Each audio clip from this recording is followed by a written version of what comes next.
What's up, everyone? Welcome to episode 7 of Project Xtalk, your weekly podcast all about Xbox. If you like that, be sure to subscribe to our YouTube channel, follow us on Spotify or your preferred podcast service.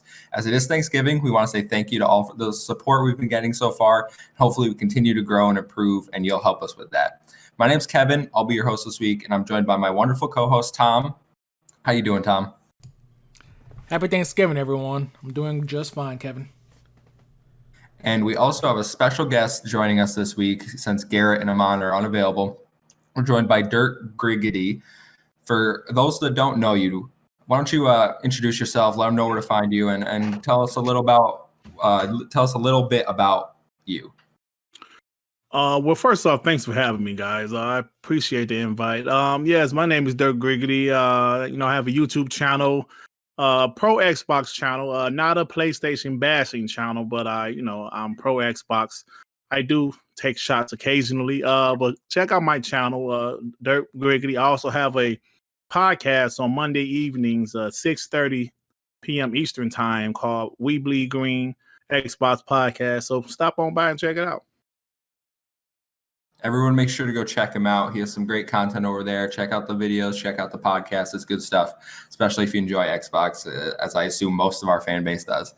Obviously, we're recording a bit earlier this week due to the holidays, but we have a good amount of news this week, so let's get right into the news roundup. We're going to start with Phil Spencer's interview with Nilay Patel over at The Verge. He was on the Decoder podcast this week, and we're not going to cover everything since it was a pretty lengthy podcast, but I just wanted to introduce some talking points, and I think Phil said some really interesting stuff. The initial thing I wanted to bring up was Phil actually mentioned that the argument internally about launching two consoles, obviously the Xbox launched with the Series X and the Series S. Phil mentioned that there was some debate on whether if they were going to actually launch the Series S. They didn't think Sony was going to launch a secondary console. But ultimately, they made the decision to launch the Series S because they wanted to grow the Xbox fan base. They wanted to bring in new customers. He mentions how growing the Xbox brand, they could either charge existing customers more to get more money, or they could try to bring in more people. And ultimately, they went the Series S route. And I think it's already paying dividends. I know last week we mentioned the interview over on Xbox Wire, how the Series S has brought more people in, has got more people to Game Pass. So the Series S is looking like a great move by Microsoft and Phil over there. What do you guys think? Well, I think it is. It's still early to really know if it's the best move, but just as being a gamer and seeing this community, seeing how it works over the years, I believe the Xbox Series X is a good decision, and I feel that it's going to be that casual box, that box for the casuals that don't really care about 4K or whatever, and also those guys that maybe got a PS5 and maybe they're interested in some games on Game Pass and they're not a PC gamer. They just buy them an Xbox Series X and play some future Xbox exclusive. So I do think it's a good move at $300. I mean. A next generation console for $299, that's going to be hard to turn down, especially for those people that don't really care about brand loyalty. They just want to get something for the kids. So, so yeah, I definitely think it's a good move. I agree. I feel like, honestly, most gamers are casual gamers. And that's the market that they're trying to get into. Especially, there's a lot of people on mobile for some reason. If you can just, convert some of them over here, they're casual. They don't really care about graphics, those casual gamers. And that's why the Series S, I feel like it really fits that mold. The fact that they were debating within Microsoft, though, between, should we do this, should we not do it? And then Sony ended up doing it anyways with their two separate consoles with the discless version. I can see why there was, an internal struggle there. But, ultimately, if their plan is to get Game Pass into actually be this Netflix of gaming, the Series S makes total sense. So I'm glad they went with that route. I just really hope that it doesn't throttle our own progress on the Series X front a couple years down the line, but only time will tell at that point. But again, for the casuals, perfect system. Absolutely. I agree wholeheartedly. Yeah. Yeah, I'm hopeful that that won't be the case. You know, you mentioned throttling, and people are worried that it's going to hold back progress on Series X games. I'm looking at more as like a PC. You know, the developers make games for PC all the time, and not every PC is built the same. Not every PC can handle the same amount of frames per second, the same resolution. So it really is. I think they're taking a more PC centric approach to this generation, and they're going to develop across the platforms to fit the needs of each console. Mhm. Yeah. And you know, there are some games that it can run 4K 60 though, like maybe like a racing game or a sports game or something like that. But like you guys said, the casual market is really, I think, what they're really trying to get, that casual market. And me, as a guy that know casuals, adult casuals, that's going to be the console they're going to get. You know what I'm saying? That's going to be the console. Those guys you will literally play 2 or 3 games a year, whether it's 2K, Madden, Call of Duty. That's the game that those casuals play, and that's definitely the console, I think, for the casuals. Yeah, I would agree. This leads us into kind of Phil's next, you know, and it wasn't his next topping point in the interview, but it kind of transitions nicely. Is Phil's take on the future of Xbox? You know, Neeli asked if he thought that this was going to be the end of major hardware, that we're going to do a streaming based services in the future with Game Pass and xCloud. And Phil dismissed that completely. You know, he said this isn't going to be the last hardware we ship. I certainly don't think it's going to be the last hardware they ship. I don't think home consoles are going anywhere anytime soon, especially because of the internet infrastructure in the United States and other countries. But he mentioned how going forward, the Xbox might get an app on the TV, and we've talked about this previously with, you know, there's a rumor of a streaming stick. So I think having the Xbox Series S as an initial console to get people in, get those casual gamers, coupled with, you know, going after other markets, going after the TV, going after streaming sticks, going after mobile, they really are attacking multiple fronts to try to get those casual players into the Xbox ecosystem. Mm-hmm. And we got to remember that mobile gaming is huge in Japan. If you, Right. especially, yeah, and I think the Series S is doing better than the X over in Japan, if I remember that correctly. But I mean, I know Japan. That's why the Switch is huge over there. They for some reason really like the ability to have consoles on the go. And if we can get Xbox over there, get that on their phones, it's going to open up a whole new market. Mm-hmm. Definitely.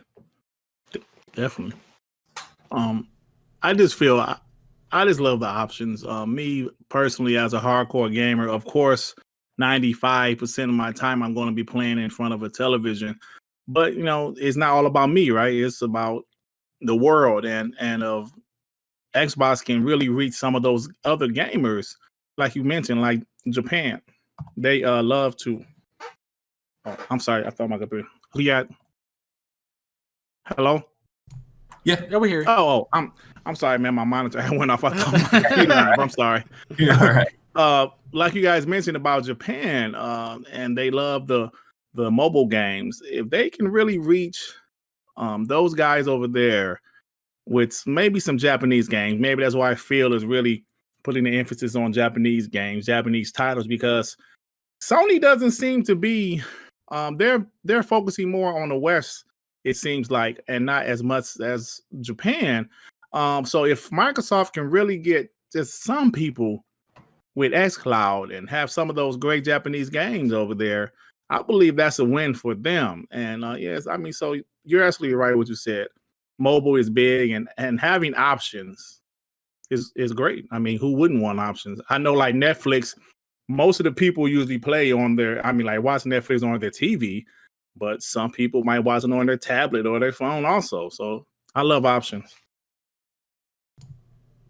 Yeah, I agree. I mean, the fact that, you know, he said that he'll continue on, you know, in the future having consoles as well. That was one of the big points within that interview. I personally, like Kevin said earlier, this infrastructure is just not there for game streaming. Honestly, in America, most of America. So having a dedicated console, I feel like that's always going to be my go-to in the future as well. even if this game streaming becomes like this huge market. Honestly, there's been even movies that I've purchased on, I believe, on Amazon that they're gone. I don't have access to them anymore, even though I purchased them digitally. And that's one thing that, it kind of scares me a little bit about, the whole going pure digital and streaming in that aspect. If a service goes down, I'm going to lose all my games. If you guys ever heard of OnLive, it was one of the big game streaming services from way back when. That went down and everyone lost all of their games. And, that's why I feel like having dedicated hardware, physical medium, as always as an option at least. Just because things are volatile and, I do not want to lose my games, mainly. Yeah. See, you know what? I agree with you, but for some reason, I think I see a future where digital content, well, I'm sorry, not digital, but physical disc and physical media, I'm not sure if it's going to be around. If you look at all of the other industries, where there's music, movies, I know there's still some physical movies, but it's not as much as it was 5 years ago. And as far as music, we all know where that's at now, downloading and streaming. So I totally agree with you, but I don't know. It seems like it's inevitable that physical it might not be around much longer. I hope not, but I think the option is always nice to have. I haven't personally been physical on any games or music or any media since like 2013. I know I haven't bought an Xbox game since the launch of the Xbox One. I went all digital. I'm still all digital. I have a digital PlayStation 5. People were like, well, why didn't you get the disc drive? It's because I know I'm not going to use it. That option is great for other people that that might switch back and forth. But for me, it's not necessary. I'm fine with an all digital console. I'm fine with all digital media, but the option should be there for everyone. And especially, as we were saying, the internet infrastructure in the United States is not great. I know Comcast is implementing a new 1 terabyte a month, I think, data cap restriction in tons of states they just announced. So it's not getting better. For some people, it's getting worse. They're going to be more restricted based on the internet service provider available in their area. So we're really going to need the options going forward. And I'm glad that Phil has specified that. Yeah. Talking about bad internet, just last week alone, my internet went out for like 6 hours and I forgot to make my Series X as my primary console. So I couldn't even play any of my games. It hurt. Oof. Before we introduce the next topic, Garrett has joined us. He was a little late, but I want to welcome him to the podcast. How's it going, Garrett? Hey, I'm doing fine. Sorry. Just got up. Alarm clock was blaring off. So, hey, I'm here. Better late than never. Thanks for having me. Of course. So we'll move on to another talking point in Nilai's interview with Phil. We were talking about a little pre-show preview, but console tribalism is what Phil, another major talking point that came out of it. He said this would be the thing, if anything, that would drive him out of games would be console tribalism. And for those that don't know, this is the toxicity that some parts of the Xbox and PlayStation community have against each other. The whole console war mentality, the commenting on posts, Xbox sucks, PlayStation sucks. These are really things that it does wear you down. He mentioned how difficult it is for the team to build something and to have it immediately crapped on because of the brand, because you support this other brand, and not really understand that people have put a lot of time and effort into making these consoles, making these games. And for you to dismiss it like that is really something that's disheartening to him. Yeah. It's just a whole fanboy mentality, really. And it brings toxicity, and it's not something that we want as gamers. Like, I've always been, growing up, I've had an Xbox, I've had a PlayStation, I've played on PC for the majority of the last couple of years, this generation. Ultimately, we're all gamers, and we just have to, maintain that community aspect about it. We're ultimately just, we want more games out there. Even if you're not going to get that of the console, that doesn't mean you have to like crap all over, Xbox, over PlayStation, over Nintendo, just because you own one specific set of one system.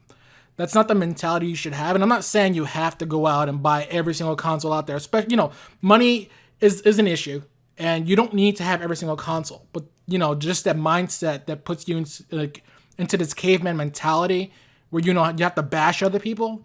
It's not like healthy, and we should really move on from that. So I agree with Phil's comments. You know what? You're absolutely right. See, as a guy that discovered this YouTube and Twitter community way back in 2013, I can tell you guys that it's one thing to be a fan of a console or a fan of a brand, talk a little trash here and there. That's fine. But when it gets personal, when it gets toxic, that's the issues I have personally, where, I have guys I would do a YouTube video, a pro Xbox video, just about Xbox, talking about how Phil is saying this, Phil is saying that, and I'm looking forward to the future of Xbox. And I will look at my comment section, and some of these PlayStation guys just spewing hate, like, you idiot, 7 years and no games, you idiot. And I'm like, bro, calm down. Like, me loving Xbox. Okay, and I'll be the first to admit, this generation, last generation wasn't the best for Xbox, but I'm a fan. And some of the moves that they made, has me excited for the future. Oh, so what? So you got to wait again, huh? You got to wait. So there's a lot of toxic stuff, man. And I see other people going at it back and forth to the point like, bro, what is wrong with you guys? Like I said, I understand, loving your favorite brand or loving your favorite sports team or your favorite actor or whatever. That's cool. But why do we have to go back and forth like this? It's cool to talk a little trash here and there, but some of the things, and I know Phil see it all the time because I see people tag him in the most ridiculous things. I seen some PlayStation guys or Xbox haters, as I like to call them, tag Phil Spencer. I'm like, why are they tagging Phil Spencer in this foolishness? So he sees it firsthand about this console war or whatever you want to call it, going back and forth. So like I said, some people might call me a fanboy, and I admit I am an Xbox fan. And there are videos where I'll take shot at I would take shots at PlayStation guys, but it's all fun. I'm cracking jokes and everything. But at the end of the day, man, some of the things I've seen, it's crazy. Yeah, absolutely. I know we were talking about it, but as obviously we're an Xbox-based podcast, you're a pro Xbox channel, doesn't mean we're anti-PlayStation. I have a PlayStation 5. I have a Switch. I love my Switch. I'm really enjoying my PlayStation 5 after not having a PlayStation for so long. But just because Xbox is our primary console, it's the console that we enjoy, doesn't take, why is that a problem? Why does that somehow take away from your enjoyment of your brand? Why do you feel the need to attack? Everyone should just play games together. And I've mentioned it before, as we get further in this generation, crossplay, we already see the walls breaking down. We already see Xbox, PlayStation, PC, everyone playing together in certain games, and that's only going to progress. So I don't really see the need to attack anyone else. I don't see the need to try to nitpick little things like, oh, the PlayStation loads 50 seconds. It's just these little things that don't really matter. Just enjoy your games where you want to play them. Yeah, exactly. Like, okay, let me give you guys an example. I'm going to read a couple of comments from my latest video. My latest video was a pro Phil Spencer video saying, I'm pretty much paraphrasing here, but I'm excited for the future of Xbox. And I'm excited about some of the things that Phil Spencer said. Mm-hmm. One guy said, Phil Spencer made promises again. Oh, Lord, here we go again. Then he said, oh, Phil lies to you guys all the time. You guys just soak it up. There's so many comments I can say. I'm not trying to swear on your podcast, but there's a lot of things here that's just crazy, man. Like, it's crazy. Like you said, I'm a pro Xbox podcast. I'm not necessarily an anti-PlayStation podcast. Like I said, I do take shots at PlayStation guys a lot or Xbox haters, but I'm just at Pro Xbox Podcast, and it's crazy to me how you really care so much about another adult about why I like Xbox or the Dirt Griggity. Why you still like Xbox? You idiot! Is well, like first off, it's video games. Like Xbox isn't ruining my life, and PlayStation isn't enhancing my life. It's video games. This is what I do as a hobby, and it's just some of the things we've seen. So I told you guys. You guys keep on growing. Trust me, they will come and they will just question everything about you guys because you like Xbox. To go out of the way to find an Xbox-based podcast just to crap all over it. That's exactly what he's talking about, the tribalism. They went out of their way. Absolutely. These aren't like your primary fans, These are, Xbox, let me go on there and start typing, Exactly. I have a podcast called We Bleed Green Xbox Podcast. That clearly means this is a pro Xbox podcast. Every week, consistently, there are PlayStation guys, Xbox haters in the chat. And they literally, everything we say, pro Xbox, they have something to say. I mean, it's crazy. And I'm sure there's Xbox, some Xbox guys that, because I've seen some Xbox guys that take it too far also. Oh yeah. And it's ridiculous to me, man. Oh, it does exist on both sides, especially on I don't know, I only started getting into Twitter over this whole channel, but man, the toxicity is bad. I especially find it funny how some people find it's almost like they turned a game out of Twitter. Because you can see some of these posts by Phil Spencer or whoever, down to within 15 seconds, you got 6 people who are just like, PS5 is better. Mm-hmm. Within 15 seconds, you didn't even have time to read the tweet first. I just like to think they have a little notification and they're like, "Oh, Phil Spencer tweeted, so it's time to do my daily PlayStation's better comment." Yep. Well, exactly. Yeah, it's time to do their duty almost is what it sees with them, right? So yeah, the tribalism, it's carried to such an extreme degree. Yep.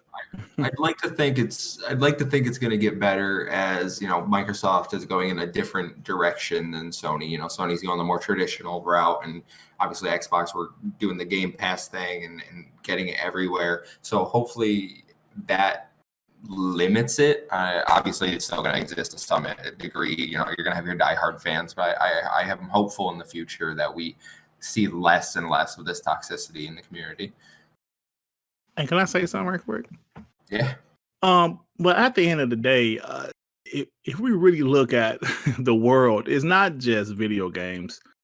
I've seen people have fist fights over sports, debating about sports, politics. I think it's something in us. I don't know what it is. I remember being a little bit younger, like maybe 5-6 years ago. I remember Apple versus Android battle was really crazy. I remember seeing some of the same stuff. So it's not just gaming. It seems like it's I don't know, whatever your favorite brand is, whether whatever you bought you like it seems like people, I like this, you like that, you should like what I like, and I just don't know. Like the dumbest thing I've seen was I saw a guy argue about Godzilla from 1998, right? Now, this is a true story. Godzilla that came out in 1998. I believe it had Matthew Broderick in it. I didn't like the movie, right? This guy that I was talking to, he actually liked it. And we damn near started fighting about this movie. And it's crazy because I was like, no, this is a movie that I didn't like that you liked. So why are we really debating about this? You liked it. I didn't. Let's move on. So, I think it's not just a game. It is just something in the world. I don't know. Yeah. So as a little personal, I have a master's in psychology. And what you're referring to is actually called berging. It's basking in reflected glory. Research shows that we feel better about ourselves when we can associate ourselves with something that we feel they won. That's why we latch on to sports teams. That's why we say, oh yeah, we won yesterday when we're talking about our favorite sports team. So it's not just about sports. It obviously applies to everything. I think we saw that in the election. We see it in sports all the time, and we see it with gaming. If you feel that your brand is doing something better, you want to be a part of that. You want to get that feeling like, oh my God, we're sticking it to the competition, we're winning, and somehow that's going to elevate you to a higher status. That makes a lot of sense.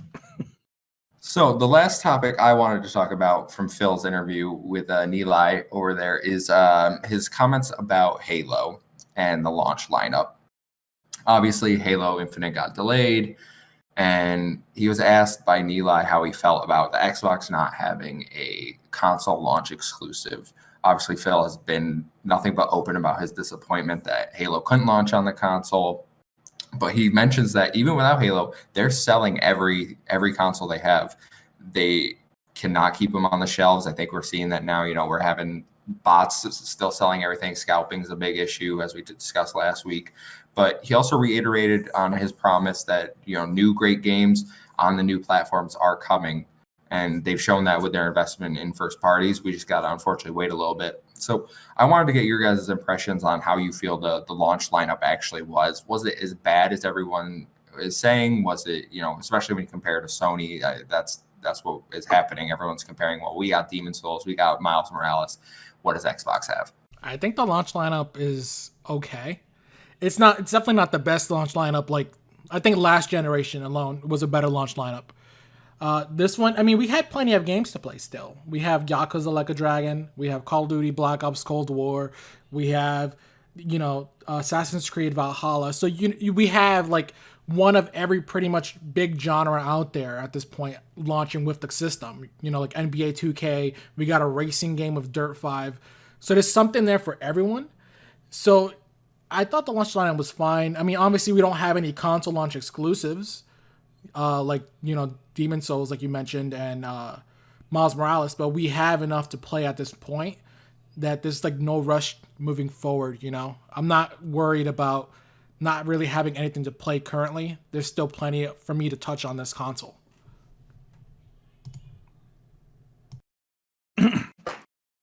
Yeah, I agree. We all have plenty of things to play. Right now, I'm playing NBA 2K, next gen version, Assassin's Creed. I'm dabbling with Watch Dogs. So there's definitely a lot of things to play. But at the end of the day, they're talking about exclusive titles, and that's something I wish Xbox did have. A little bit, maybe a couple of games. But we all know that Halo was supposed to be that game for us Xbox fans, and unfortunately, it was delayed. So yeah, I do wish the launch lineup was a little bit better, but we still have games to play, to be honest with you. So I'm playing a lot of games, Yeah, I believe they both said it damn near pretty well. Like, as far as the launch lineup went, I don't think any of us would have disliked Halo being there. We all wanted it to be, but on the other side, it's not like any of us are out of games. Has anybody else run into a dry spell so far? No. Yeah, not at all, right? Like, I think you guys can see me online Nope. damn near every day. Mm-hmm. But, and in regards to that, from the business perspective, I don't think it mattered all too well on his side. Like, strictly speaking, all the consoles sold, right? There was no spot in the world where there was randomly Xboxes left because everyone was like, there is no launch line. Right. But as far as that went, I think that launch lineup is going to matter more coming out when 6-7 months from now, when they will have some backstock, right? Agreed. And that's when it's going to be doing a lot of the talking. I But wholeheartedly right now, agree. they're just doing just fine. Yeah, I think that makes a lot of sense. I think the people that, pre-order, that are doing, trying to get these for Christmas, trying to get the drops that are going live on Walmart, those are the early adopters. Those are the people that don't really care about a launch lineup. They're more interested in the features, the quick resume, the faster loading times, the increased storage with the SSD, making that jump. I know I came from the OG Xbox One, so the jump has been huge for me going to 4K, going to 60 frames a second. It's massive. I'm absolutely loving it. And in terms of games, I have plenty to play. Like I said, I have 52 hours in Yakuza Like a Dragon so far. I have Gears Tactics, which was on PC, came out in April. But in terms of getting to an Xbox, this is the first time we can play it on Xbox, and the game is really good. It has good scores. So I don't know why we're dismissing that title specifically, just because it was a port over.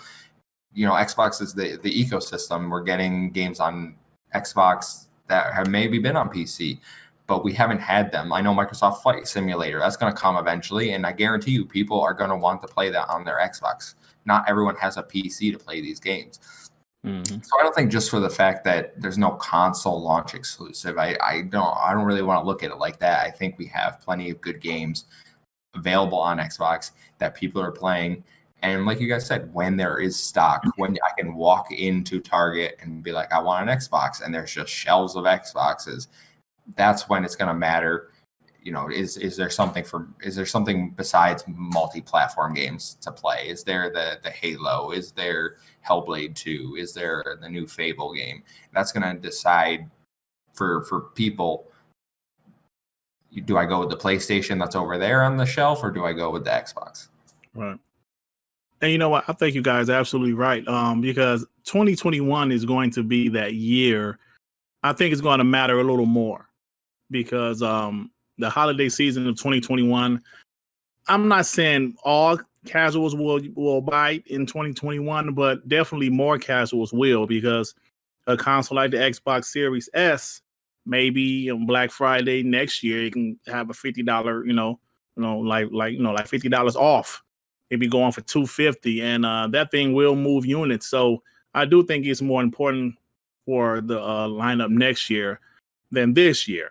To be honest with you, like you said, you can walk into a Target and pick one up. Ooh, is that Halo Infinite? Let me get that. Is that whatever else game? Let me get that. So yeah, I do think it'll be more important next year.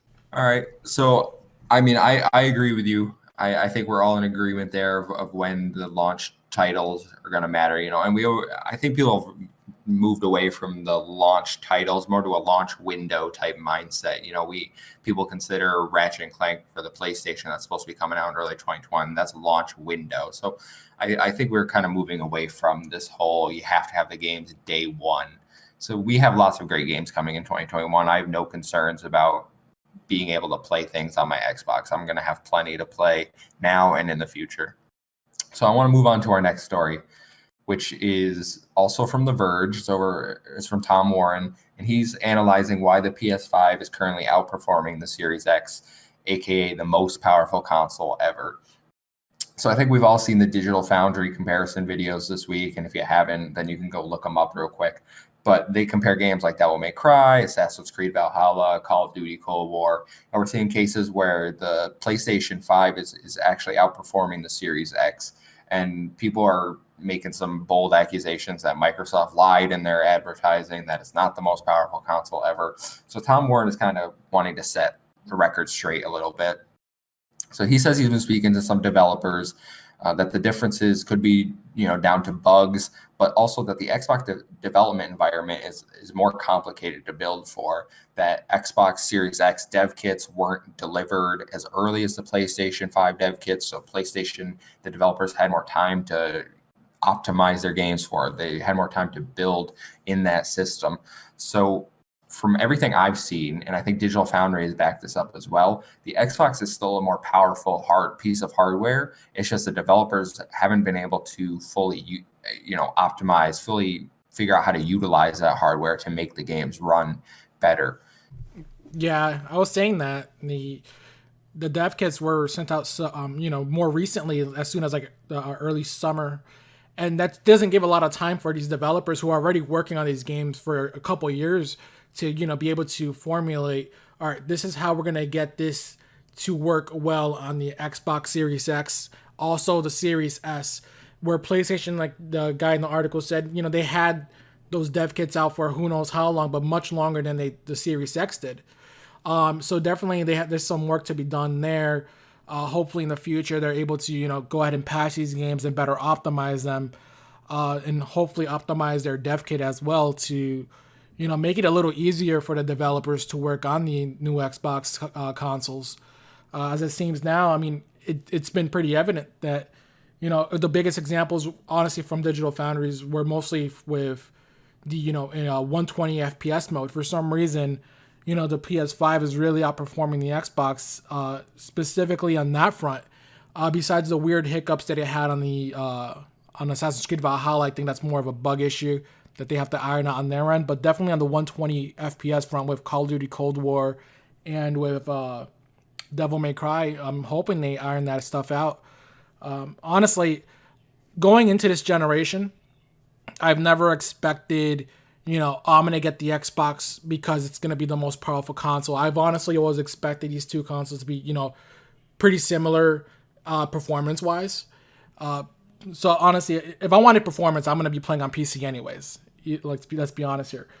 But I don't think we have to be worried about this. It's still real early in the development cycles for all these games, and I think it's going to get ironed out a little bit later on. What do you guys think? I always thought of like spending more time looking at hardware for the beginning of the console, so I was actually a little bit surprised that they're already ripping and tearing into the whole which millisecond of dip is better on which console. So I'm a little I don't have too much of a strong opinion on this either way. I think it's just more of those guys with Digital Foundry just trying to stay relevant every single week. But yeah, that's my opinion. Well, my opinion is, I mean, the Time Warner article makes sense. It makes a as generation. We know that the PS4 was more powerful than the Xbox One, and that showed. The Xbox One X was more powerful than the PS4 Pro, and that showed. And on paper, the Xbox Series X is more powerful than the PS5, and it hasn't really shown yet. Especially in, like you said, games running at 120 frames. It seems like games with ray tracing on it, Xbox Series X is winning, but for some reason, games that's running at 120, the PlayStation is winning. And I mean, it makes sense. I read an article not too long ago. I was doing some research for one of my videos, and it said that the PS5 dev kits was out in 2018. Now, it was a rumor, of course. I don't know if it was that early, but I was kind of surprised it said 2018. And we all know how Xbox, even Phil said in that interview that they were waiting for a specific AMD technology for their chips. So I think it's pretty obvious that, yes, the developers had more time with the PlayStation dev kit as opposed to the Xbox Series X and S dev kit. And, it's showing right now. If you look at the backwards compatible games, the Xbox is absolutely destroying it because, those games aren't optimized. It's just, the horsepower of the console. But, so I think in due time we will see a difference. It's just right now, I know, so we'll see what happens. But I'm pretty confident that the Xbox will eventually, run games better. I agree. I think comparing hardware at the start of a generation is a little silly. Developers need to learn how to optimize games. They need to learn the infrastructure of each console. So it's a little silly. I understand why people want to see it. It gets clicks and it feeds into the whole, PlayStation versus Xbox console war type mentality. But I mean, and that's not to throw shots at Digital Foundry, because I think Digital Foundry is great. They do great work over there. They're really on top of everything. But I think it's just a little silly, the people that take this as definitive proof of anything. Yeah, maybe I did come off a little strong. No hard words on Digital Foundry. Yeah. Okay, Maeve. Yeah. Sorry for the bad mix up on the verbiage. My notes got chopped up halfway through. But yeah, no, he said it way better and cleaned up what I meant to say. So I'm just gonna switch my words over to his. My bad. No worries. So that's actually all the news we have for this week. It's a pretty, obviously we're recording earlier. Short week means less news. I don't think there'll be much news in terms at the end of the week because of the holiday. So I thought we'd end with a few fun topics to discuss.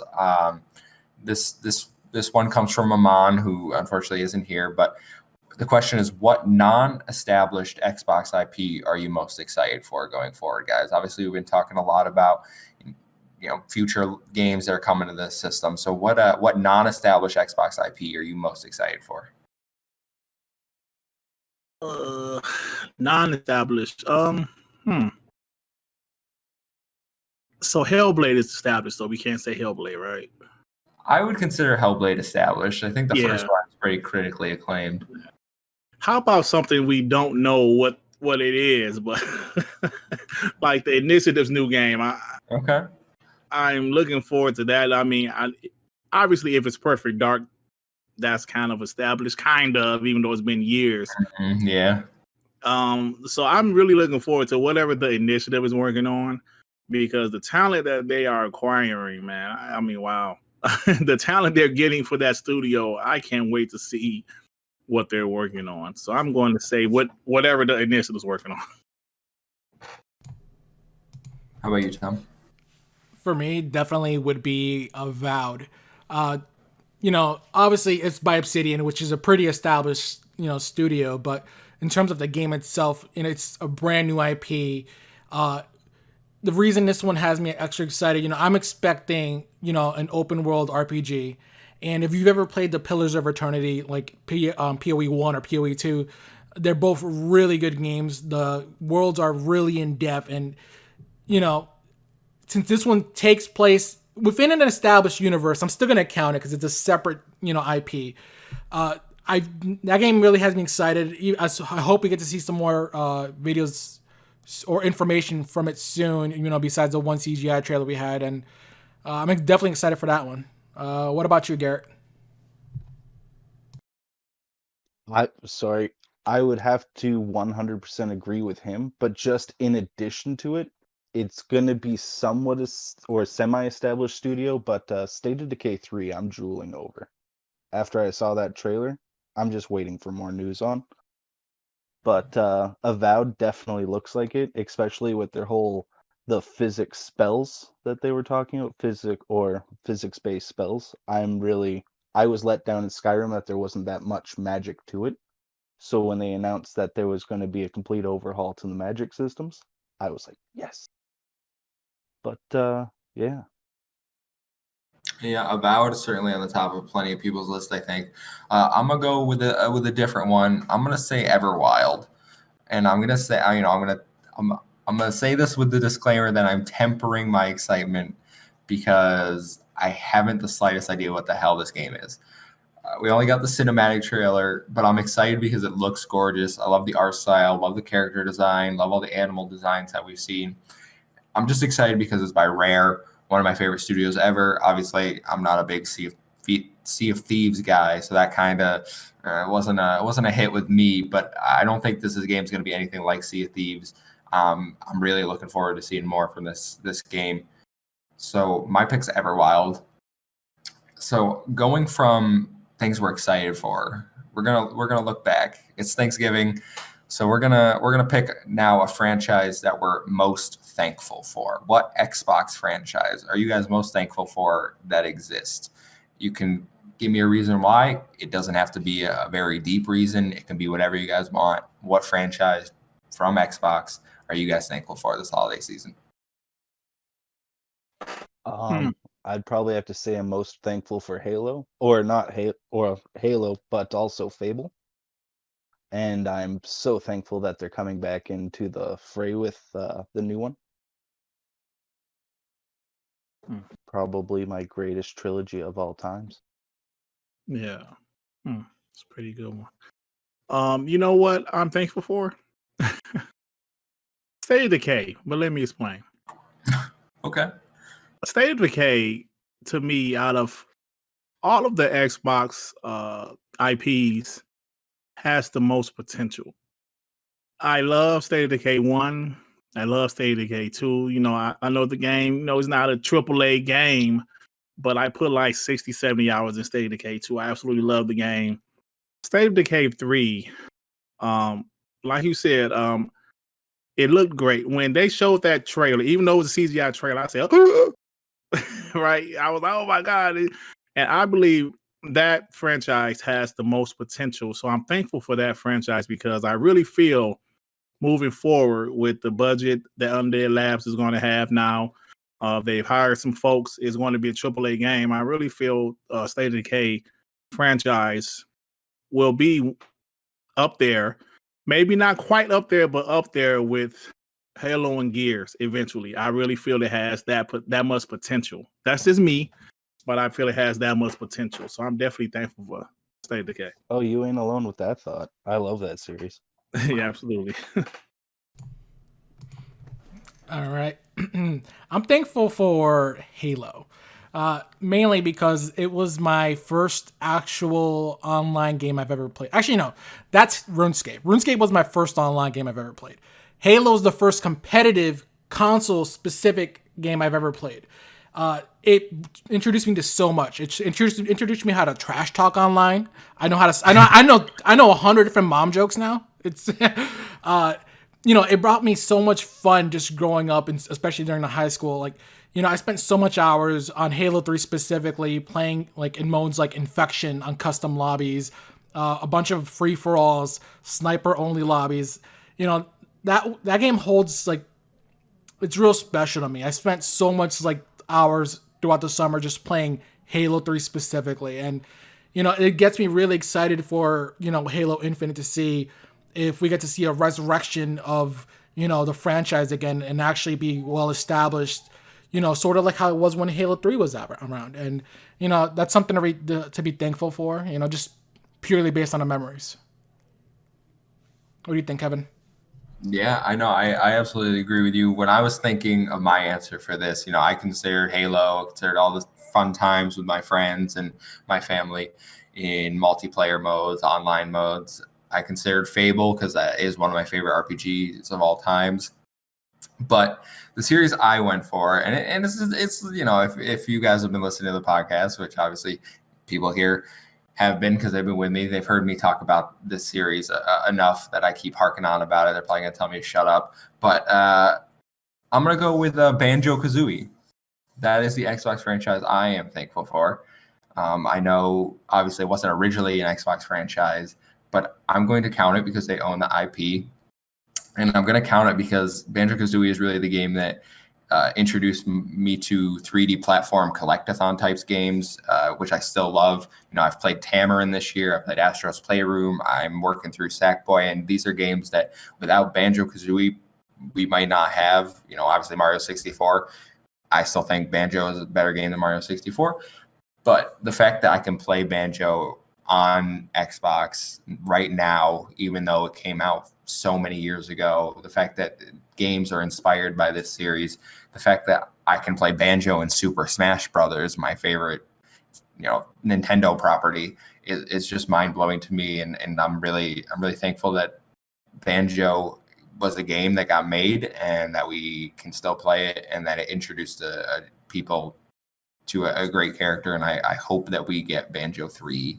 Make it happen, Phil, please. I will not stop begging for it every week on this podcast until you give me this game. I think Banjo's ever happening, man.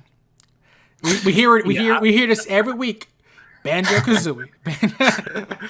Hey, unfortunately, I agree. I don't know if Banjo is ever happening. I mean, maybe they do like a Battletoads reboot or something. 2021 is the year of dreams. I'm calling it now. Banjo-Kazooie. It's gonna happen, guys. Don't do this to me. I need this. We have hundreds of thousands of fans that want this character. I know it. They're out there somewhere, but they're there, and he'll rally them all. I admire your spirit. Thank you. I'm glad someone does. But anyway, that's gonna do it for us this week, guys. Me and my disappointment of probably never getting a Banjo game are gonna head out.